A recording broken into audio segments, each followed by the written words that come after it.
అందరికీ నమస్కారం. మధురార్చన వీక్షకులందరికీ కూడా స్వాగతం, సుస్వాగతం.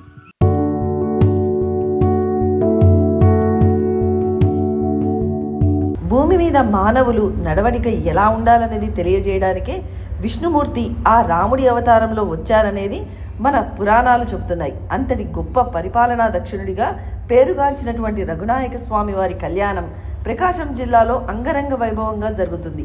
ఈ కళ్యాణానికి మరో విశేషం కూడా ఉందండోయ్.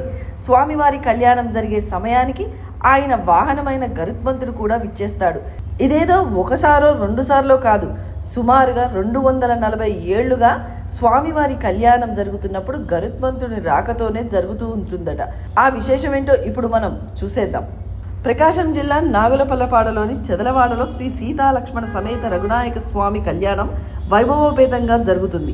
చెదలవాడ గ్రామంలో అగస్త్య మహాముని ప్రతిష్ఠించిన ఈ దేవాలయానికి ఎంతో చారిత్రాత్మక ప్రాధాన్యత ఉంది.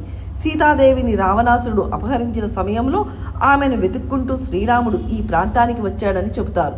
ఇక్కడ తనకు సహాయ సహకారాలు అందించిన వానర సైన్యాన్ని 4 భాగాలుగా విభజించి 4 దిక్కులకు పంపారని, అందువల్లే ఈ గ్రామానికి చాతుర్వాటిక అనే పేరు వచ్చిందని స్థల పురాణం చెబుతుంది.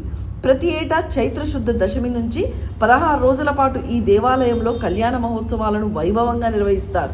ఈ కళ్యాణ వేడుకల్లో ఒక ప్రత్యేకత ఉంది. అదే స్వామివారి కళ్యాణ రోజున స్వామివారికి తలంబ్రాలు పోసే సమయంలో ఒక గరుడ పక్షి వచ్చి ఆలయంపై 3 ప్రదక్షిణాలు చేసి వెళ్తూ ఉంటుందట. అయితే ఈరోజు ఉదయం 10 గంటలకు కళ్యాణ క్రతువును ప్రారంభించారు.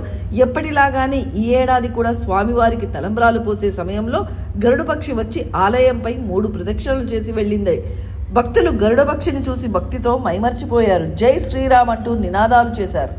మనం కూడా మరి ఒకసారి అనేద్దామా? జై శ్రీరామ్.